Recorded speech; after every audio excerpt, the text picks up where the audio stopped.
Hiçbir reklamı izledikten sonra nedenini bilmeden canın çikolata çekti mi?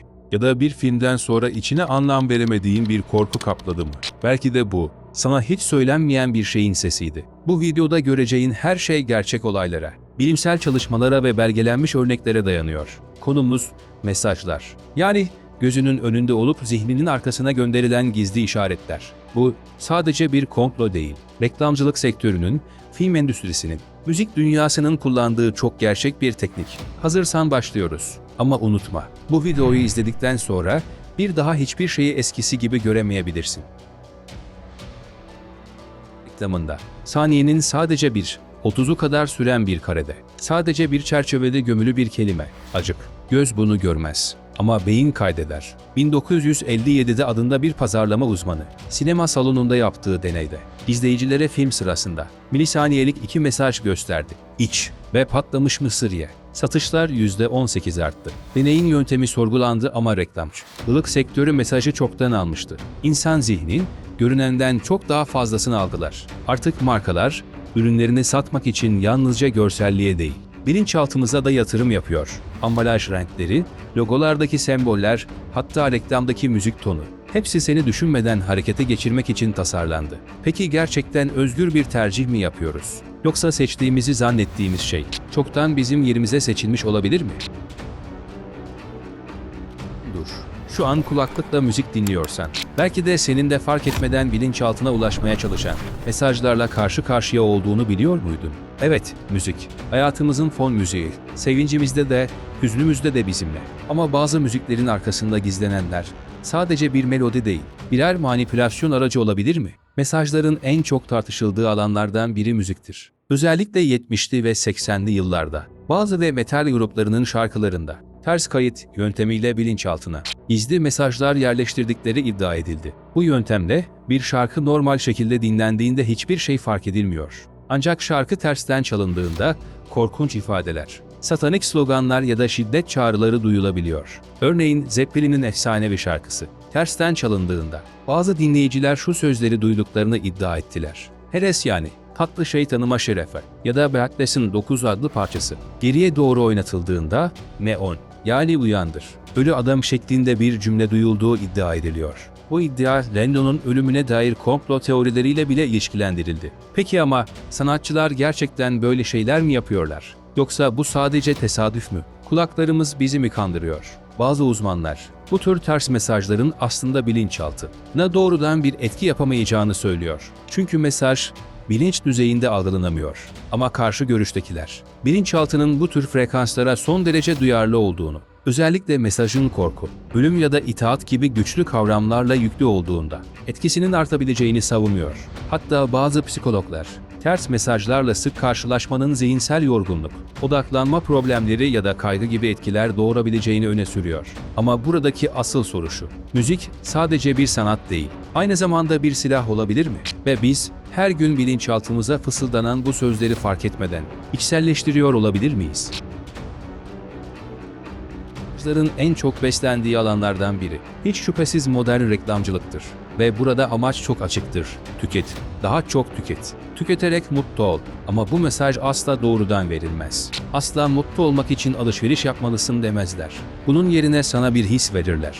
Bir ihtiyaç yaratırlar. Eksik olduğunu düşündürürler. Ve sonra sana o eksikliği giderecek bir ürün gösterirler. Bugün reklamlarda gördüğümüz her detay bir psikolog ordusunun elinden çıkıyor. Arka plandaki renk, müziğin tonu, karakterin bakışı, sahne geçişleri. Bunların hepsi beyninin duygusal karar merkezine hitap eder. Çünkü markalar artık senin mantığına değil, bilinçaltına konuşuyor. Örneğin 1950'lerde reklamlarda sıkça kullanılan şu kare. Genç, neşeli insanlar güneşli bir günde kola içerken kahkahalar atıyor. Amaç kola satmak mı? Hayır. Amaç, mutlulukla eşleşen bir içecek imajı yerleştirmek. Böylece sen bir dahaki sefere kendini kötü hissettiğinde, bilinçaltın sana bir fısıltı verir. Bir kola iç, her şey güzel olacak.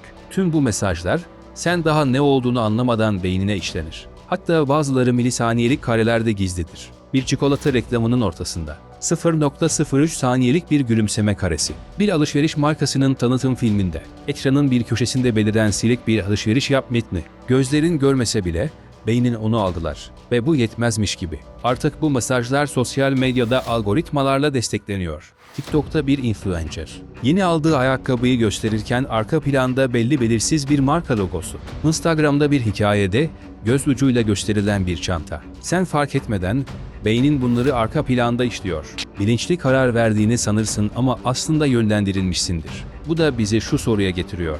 Gerçekten biz mi seçiyoruz? Yoksa seçimlerimiz çoktan bizim adımıza mı yapıldı?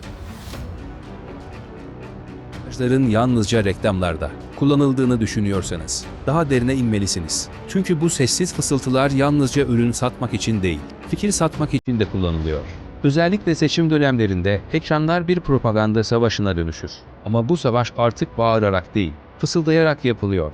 Liderin göz kırpması, fondaki müzik, arka planda silikçe bir bayrak. Bunlar tesadüf değil, hepsi bir mesaj taşır ve hepsi bilinçaltında kodlanmak üzere tasarlanır. Örnek mi istiyorsun? 2000'lerin başında ABD'de yayınlanan bir seçim reklamında, rakip adayın isminin hemen ardından bir kelime milisaniyelik bir hızla belirir. Yani fareler. Kelime o kadar hızlı geçer ki bilinçli olarak fark etmezsin. Ama beyin o kelimeyi işler ve o adayla istemsizce olumsuz bir çağrışım kurarsın. Başka bir örnek. Siyasi bir lider konuşurken arka planda oynayan müzik, beynin duygusal bölgesini aktive edecek tondadır. Görüntüde beliren çocuklar, askerler, yaşlılar. Hepsi bilinçaltında koruma, güvenlik ve bağlılık duygularını tetiklemek içindir. Sen konuşmaya değil, hissettiklerine oy verirsin. Haber bültenleri bile bu mesajlarla doludur.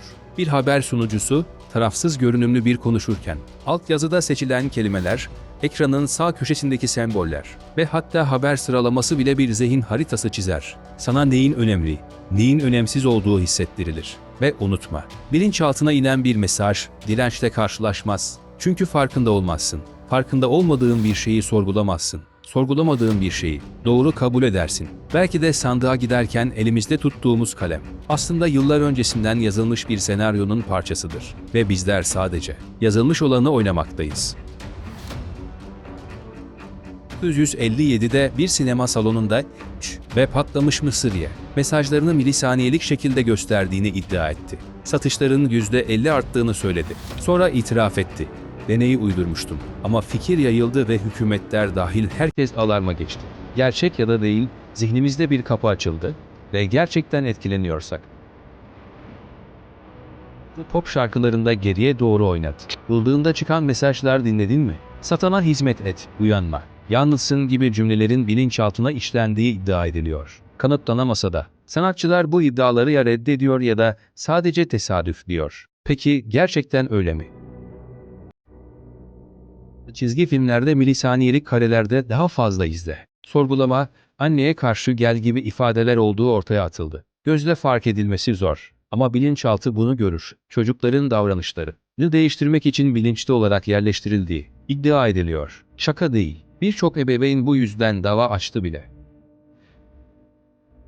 Müziklerinden kokulara, ışıklardan renk tonlarına kadar her şey sana bir şey söyler, satın al, bilinçli değil. Bilinçaltına hitap eder. Gördüğün reklamlarda sen yetersizsin mesajı verilir. Çözüm, o ürünü almak. İşte modern pazarlama artık bir psikolojik savaş. Bazı ülkeler mesajları yasakladı. Ancak internet, oyunlar ve videoları bu kontrol mekanizmasının dışına çıkıyor. Yani yasaklar var ama denetim neredeyse sıfır. En büyük soruysa şu, eğer işe yaramıyorsa, neden bazıları hala kullanıyor?